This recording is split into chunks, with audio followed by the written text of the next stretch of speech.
যতক্ষণ পর্যন্ত এই মজমা চলতে থাকে। এই ফেরেশতাগুলো দুইটা দোয়া করে, একটা বলে আল্লাহ তুমি তাদেরকে মাফ করে দাও, আরেকটি হলো আল্লাহ তুমি তাদের প্রতি রহমত নাযিল করো। এই দোয়াগুলো করতে থাকেন। মজমা যখন শেষ হয়ে যায়, আমরা তো চলে যাব, এই মজমা শেষ হয়ে যাবে, তো ফেরেশতাগুলো আল্লাহর দরবারে চলে যাবে। আল্লাহ বলবেন তোমরা কই গেছি? আল্লাহ জানে কিনা? কিন্তু অনেক সময় ভালোবাসার কথাগুলো অন্যের মুখ থেকে শুনতে খুব ভালো লাগে। তো আল্লাহ জানার পরেও ফেরেশতাদেরকে বলে, হে ফেরেশতারা তোমরা কই গেছি? ফেরেশতারা বলে আল্লাহ আপনি তো জানেন আমরা কই গেছিলাম। বলছে তারপরও তোমরা বলো। ফেরেশতারা বলে হে আল্লাহ আমরা দুনিয়াতে খুঁজতেছিলাম, খুঁজতে খুঁজতে দেখি বালসার জামে মসজিদ। এই মসজিদের নাম আল্লাহ জানেন কি না? জানেন না? এই বালসার জামে মসজিদে দ্বীন সম্পর্কে, কোরআন সম্পর্কে, হাদিস সম্পর্কে, ইসলাম সম্পর্কে আলোচনা হচ্ছে। কেউ আলোচনা করছেন, কেউ আলোচনা শুনছেন। এখানে যারা আলোচনা করছেন আর যারা আলোচনা শুনতেছেন, এই মানুষগুলোর নাম ধরে ধরে পিতার নাম, বাড়ি সব আল্লাহর ফেরেশতারা আল্লাহর কাছে বলে দেয়। আল্লাহ বলবে তারা কি বলছিল? ফেরেশতারা বলবে হে আল্লাহ আপনার বড়ত্ব আলোচনা করতেছিল।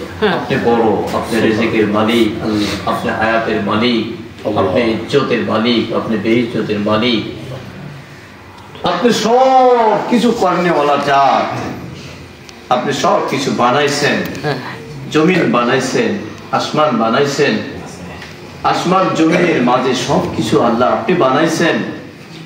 এই সম্পর্কে তারা আলোচনা করছিলেন। ফেরেশতাদের কথা শুনে আল্লাহ বলবে হে ফেরেশতারা তারা যে আমার বরত্ব নিয়ে আলোচনা করছিল তারা কি আমাকে দেখেছে? বলছে না আল্লাহ আপনাকে তো দেখে নাই। যে যদি আমাকে দেখতো তাহলে এই বান্দাগুলো পৃথিবীর কোন চিন্তা চেতনা, কোন লালসা, লোভ হৃদয়ের মধ্যে কখন আনতুই না। আর কি করছিল? বলছে এরকম আপনার জান্নাতে যাওয়ার জন্য সবাই আশাবাদী হচ্ছিল, জান্নাতের আলোচনা করছিল। জান্নাত সুখময় উদ্যান, জান্নাত মনোরম পরিবেশের একটা উদ্ভাসিত সুন্দরতম একটা জায়গা। এই জান্নাতে যাওয়ার জন্য, জান্নাতকে পাওয়ার জন্য তারা আল্লাহ আপনার কাছে আরাধনা করছে। তারা কি জান্নাত দেখেছে? বলছে না। তারা যদি জান্নাত দেখতো দুনিয়ার সমস্ত কিছুকে বাদ দিয়ে এক আল্লাহ আপনার সিজদায় পড়ে যেত। এরপরে বলছে তারা জাহান্নাম থেকে পানা চাইতেছে। জাহান্নাম অনেক ভয়ঙ্কর জায়গা।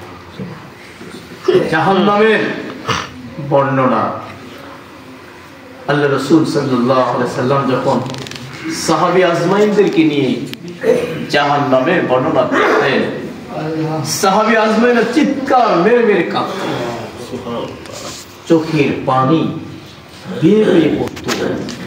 জাহান্নামের সেই বর্ণনা শুনে সাহাবী আজমাইনদের হৃদয় খান খান হয়ে যেত। সেই জাহান্নামের আগুন থেকে পানা চাইতেছে। ফেরেশতাদেরকে বলবে আল্লাহ হে আমার ফেরেশতারা তারা কি জাহান্নাম দেখেছে? বলছে না। তারা যদি জাহান্নাম দেখতো দুনিয়ার সমস্ত খানা পিনা, ঘোরা ফিরা, উঠা বসা সব কিছু ছেড়ে দিয়ে শুধু ওই জাহান্নামের আগুন থেকে বাঁচার জন্য তারা সদা সর্বাবস্থায় সিজদায় পড়বে। আল্লাহ তাআলা বলবেন হে ফেরেশতারা তোমরা সাক্ষী থাকো, আমি আল্লাহ তাআলা ওই সমস্ত বান্দাদেরকে মাফ করে। আমরা এই একটা মজলিসে বসেছি, এই জন্য খুশি না বেচা? খুশি। যদি খুশি হয়ে থাকি শুকরিয়া আদায় করি আলহামদুলিল্লাহ। আল্লাহ তাআলা আমাদেরকে যে নবী উম্মত হওয়ার জন্য যুগে যুগে নবীরাও আল্লাহর কাছে দোয়া করছেন। বনি ইসরাইলের নবীরা সহ যত নবী দুনিয়াতে আসছে সব নবী রাসূল আমাদের নবীর উম্মত হওয়ার জন্য দোয়া করছে। কারো দোয়া কবুল করছে, একজনের দোয়া কবুল হয়েছে, হযরত ঈসা আলাইহিস সালাতু ওয়াস সালাম। তিনার দোয়া আল্লাহ কবুল করছেন। তিনি আসবেন, এই পৃথিবীতে আসবেন, কিন্তু তিনি নবী হয়ে আসবেন না, তিনি শেষ জামানার নবীর উম্মত হয়ে আসবেন।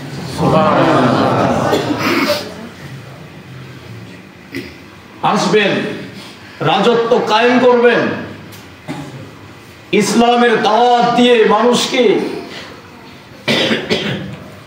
ইসলাম থেকে ফিরায় ইসলামের দিকে আহ্বান করবে। মানুষেরা দলে দলে সবাই মিলে ঈসা আলাইহিস সালাতু ওয়াস সালামের হাতে বায়াত গ্রহণ করে ইসলাম গ্রহণ করবে। সুবহানাল্লাহ। ইসলামের জয় জয়কার চলে আসবে, চতুর্দিকে ইসলামের পতাকা পথ পথ করে উঠবে, পথ পথ করে উঠতে থাকবে। মানুষ শান্তির আভাস পাবে, শান্তির নীড়ে মানুষ জীবনকে যাপন করবে আনন্দ সহকারে। সে আল্লাহ সন্তুষ্ট নিয়ে পৃথিবীতে চলতেই থাকবে, কোনো চিন্তা থাকবে না। লা খাউফুন আলাইহিম ওয়ালা হুম ইয়াহজানুন। আল্লাহ রাব্বুল আলামিন বলেন, বান্দা যখন আল্লাহকে পাবে, আল্লাহর আনুগত্য করবে, রাসূলের আনুগত্য করবে, কোরআন এবং সুন্নাহ অনুযায়ী নিজের জীবনকে পরিচালনা করবে, আল্লাহ বলছেন তাদের কোনো ভয় নাই, তাদের কোনো কি নাই, ভয় নাই। সুবহানাল্লাহ। ঈসা আলাইহিস সালাতু ওয়াস সালাম। আর আপনি আমি কয়বার আল্লাহর কাছে দোয়া করছি, হে আল্লাহ আমাকে শেষ জামানার নবীর উম্মত করে পাঠান? একবার। আমরা তো জানি না, দোয়া জানতামই না। আল্লাহ তাআলা আমাদেরকে দয়া করে, মায়া করে, পছন্দ করে, মনোনীত করে, নির্বাচিত করে, ছাঁটাই করে, বাছাই করে সমস্ত নবীদের উম্মত থেকে আলাদা করে একবারে ধোলাই করে একবারে সুন্দর করে উঠায়ে শেষ জামানার নবীর উম্মত করে আপনাকে আমাকে দুনিয়াতে পাঠাইছে। সুবহানাল্লাহ। সেই নবী পাকের উপর দরুদ ও সালাম বলি সাল্লাল্লাহু আলাইহি ওয়াসাল্লাম। একেবারে অল্প সময় কথা হবে, শুনবেন আপনারা ইনশাআল্লাহ। অল্প সময় আলোচনা, এরপর ইনশাআল্লাহ দোয়া হবে। পরিশেষে আমরা যে যে জায়গা থেকে নিজ নিজ জায়গা থেকে আমরা আল্লাহর কাছে চোখের পানি ফেলে আল্লাহর কাছে কাঁদব। আজকে আমি আপনাদের কাছ থেকে আলোচনার শেষ দিকে আমি কিছু আল্লাহর খাঁটি বান্দা এবং রাসূলের খাঁটি উম্মতের কিছু নমুনা যাচাই করব। জানি না আল্লাহ কাকে কবুল করবে, আল্লাহ আমাদের সবাইকে কবুল করুন বলে আমিন। লাইলাতুল বরাত, ভাগ্য রজনী। এই রাতে আমি জুমার সময় আলোচনা করেছিলাম যে এই রাতে আল্লাহ তাআলা সেই দয়া আসমানে, প্রথম আসমানে চলে আসে। আসার পরে পৃথিবীর সমস্ত মানুষদেরকে ডাকতে থাকে, বলতে থাকে, বলো তোমাদের কার কি সমস্যা, কে কোন অসুবিধায় আছো, আমি আল্লাহকে বলো, আমি আল্লাহ তাআলা তোমার ডাকে সাড়া দিয়ে তোমার সেই সমস্যাকে সমাধান করে দেব। সুবহানাল্লাহ। এটা আল্লাহ তাআলার দয়া। আজকে শবে বরাত, শবে কদর, এই যে রজনীগুলো আসে, এগুলো আল্লাহ তাআলার পক্ষ থেকে এক্সট্রা দয়া। এটা আল্লাহ তাআলা একটা সুযোগ করে দেয়, বান্দাদের জন্য একটা সহজ রাস্তা তৈরি করে দেয়। বান্দা গুনাহ করে করে করে করে একবারে গুনায় জর্জরিত হয়ে গেছে, একটা ওসিলা, একটা সময়কে নির্ধারণ করে আল্লাহ সুযোগ করে দেয়, বান্দা আজকের রাতেও তোমার জন্য একটা সুযোগ, সুবর্ণ সুযোগ। তুমি যদি মনে করো তোমার জীবনের সমস্ত গুনাহগুলোকে স্মরণ করে আমি আল্লাহর দরবারে এসে ধর্ণা দিয়ে যদি আমি আল্লাহকে রাজি করাতে পারো, তো তোমার পিছনের সমস্ত গুনাহগুলো আমি মাফ করে দেব। আমরা কে না জানি সাহাবী আজমাইনদের ঘটনাগুলো। সাহাবী আজমাইনদের ঘটনাগুলো কেমনে ঘটছে দেখেন। সাহাবী আজমাইনরা যখন সাহাবী ছিলেন না, প্রায় সাহাবীরা, প্রায় রাসূলের সাহাবীরা, এরা ইসলাম বুঝতো না, দ্বীন বুঝতো না, কোরআন বুঝতো না, হাদিস বুঝতো না, হ্যাঁ, এই কাবা শরীফটাও সঠিকভাবে বুঝতো না। কাবা শরীফে উলঙ্গ হয়ে তওয়াফ করছে, তাই না? কাবা শরীফের মধ্যে মূর্তি ঢুকাইছে, হাবল, লাত, উজ্জা, মানাত, এই বড় বড় দেবতাদেরকে ঢুকায় তাদের পূজা করছে কাবা শরীফের ভিতর। চিন্তা করছেন ওই মানুষগুলা কেমন মানুষ হয়ে গেল? আল্লাহ রসুলের পরশ পাথরে, আল্লাহ রসুলের আদর্শে, আল্লাহ রসুলের ছায়াতলে এসে আল্লাহ রসুলকে নেতা হিসেবে স্বীকৃতি দেওয়ার কারণে এই মানুষগুলো কেমন পাগল করা হয়ে গেল রসুলের কাছে আসার কারণে, যাদের নামগুলো আল্লাহ তাআলা কোরআনুল কারীমের মধ্যে নোট করেছে। রাদিয়াল্লাহু তাআলা আনহু ওয়া রাদু আন, যে আল্লাহ তাআলা তাদের প্রতি খুশি ছিল, আল্লাহর প্রতি তারা খুশি ছিল, আল্লাহ তাদের প্রতি খুশি ছিল। এখন সাহাবী আজমাইনদের নাম যদি আমাদের সামনে আসে রাদিয়াল্লাহু তাআলা আনহু বলতে হয়, ঠিক না ভাই? ঠিক। এত মানুষগুলো তারা সেই সময় পাপে নিমজ্জিত ছিল, পাপের সাথে জড়িত ছিল, বিভিন্ন কাজের সাথে জড়িত ছিল। আমরা জানি সাআদ রাদিয়াল্লাহু তাআলা আনহু একজন সাহাবী, উনি এমন কোনো কাজ নাই ইসলাম গ্রহণের আগে করেন নাই, কিন্তু যেদিন আল্লাহ রসুলের হাতে কালেমা পড়েছে, বায়াত হয়েছে, ইসলাম কবুল করেছে, ইসলামের ছায়াতলে যেদিন এসেছে, সেদিন থেকেই সে একজন ইসলামের দ্বীনের একজন সৈনিক হয়ে চলেছে। সাআদ রাদিয়াল্লাহু তাআলা আনহুর একটি ঘটনা, উনি ইসলাম গ্রহণ করেছে গতকাল পরের দিনের ঘটনা। সাআদ রাদিয়াল্লাহু তাআলা আনহু পরের দিন রাস্তা দিয়ে হেঁটে যাচ্ছিলেন, মরুর প্রান্ত, একেবারে জনমানবহীন এলাকা, কেউ নাই, হাঁটতেছে, পথিমধ্যে দেখে একেবারে ষোড়শী যুবতী, একেবারে হরিণের মতো চোখ নাকি এইরকম সেই সুন্দরী একটা যুবতী মেয়ে রাস্তা দিয়ে হেঁটে হেঁটে এদিক থেকে ওই দিকে চলে যাচ্ছে। সাআদ রাদিয়াল্লাহু তাআলা আনহু যাচ্ছেন, পথিমধ্যে চলছেন, চলার পথে হঠাৎ এই মহিলা দেখলেন সামনে সাআদ। মহিলা দেখার পরে নিজের অজান্তে দাঁড়িয়ে গেলেন, আর চিন্তা করলেন সামনে সাআদ। আর সাআদ এমন একজন ব্যক্তি, যেই লোকটা কবলে যদি কোন মহিলা মানুষ পড়েছে, ওই মানুষটার ইজ্জত নিয়ে কখনো ফিরে যেতে পারে নাই। তার সে অমুসলিম ছিল, তার যা ঈশ্বর গড যাই বলেন ডাকতে শুরু করছে, বলতে আমাকে বাঁচাও, এই সাআদের হাত থেকে আমাকে রক্ষা করো, আমার প্রভু, আমার ইজ্জতকে তুমি রক্ষা করো। আজকে এই সাআদের হাত থেকে বাঁচার মতো কোনো পথ আমার সামনে নেই। চিন্তিত হয়ে বললেন, থমকে দাঁড়িয়ে গেলেন। সাআদ রাদিয়াল্লাহু তাআলা আনহু নির্বিলিভাবে চোখগুলোকে নত করে হাঁটতেছিলেন। হঠাৎ করে লক্ষ্য করলেন সামনে একজন মেয়ে মানুষ দাঁড়িয়ে আছে। সাআদ রাদিয়াল্লাহু তাআলা আনহু বুঝতে পারলেন ওই মেয়েটা আমাকে দেখে ভয় পেয়েছে, ওই মেয়েটা আমাকে দেখার কারণে দাঁড়িয়ে গেছে, কারণ মেয়েটা জানে না আমি গতকাল রসুলের হাতে কালেমা পড়ে মুসলমান হয়ে গেছি। মেয়েটা জানে না, না বুঝার কারণে মনে করে আমি সাআদ তো খারাপ ছিলাম, আমার দ্বারা মানুষের কষ্ট হয়েছে, সমাজে অশান্তি করেছিলাম এক সময়, হয়তো মেয়েটা মনে করেছে আমি ওই সাআদ, কিন্তু না না, আমি তো আজকে সেই সাআদ না, আমি তো রসুলের একজন সাহাবী। বুঝতে পারলেন, আস্তে করে হাঁটা শুরু করলেন। একেবারে যখন কাছাকাছি চলে গেছে, মেয়েটাও সেইভাবে চিন্তিত হয়ে পড়েছে, চোখের কোণায় পানিগুলো টলটল করছে।